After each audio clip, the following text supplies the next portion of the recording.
sedíš na gauči, v ruce pivo svíráš. Čas ti rychle běží a ty do prázdna jen zíráš. Rád bys vrátil se zpět, otočil do protisměru světa, tak si říkáš: proč není mladí věčný? Proč cesty nekonečný jednou končívaj?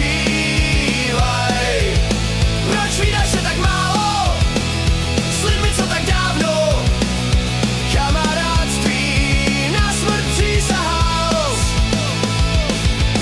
Po těch letech si stejně nezapomněl, co si zažil a co by zažít znovu chtěl. Časem nám vyschly od piva sudy, s věkem přibývají kila a ubývá ostudy. Přesto když někde starou píseň slyšíš, očích zas jiskru na chvíli rozsvítíš a víš, že někde pod tou vrstvou let pořád je kluk, co mu patřil svět. Proč není mladí věčný?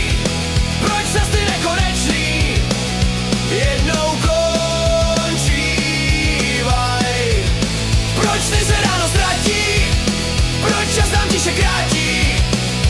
Kolik nám ho jen zbývá? Proč vyjde se tak málo s lidmi, co tak dávno kamarádství na smrt přísahal?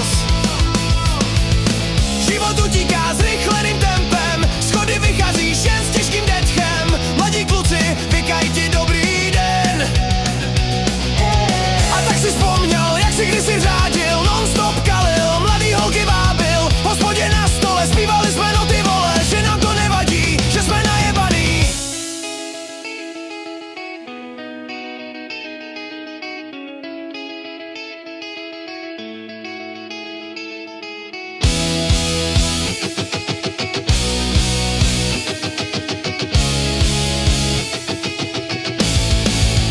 Proč není mladí věčný?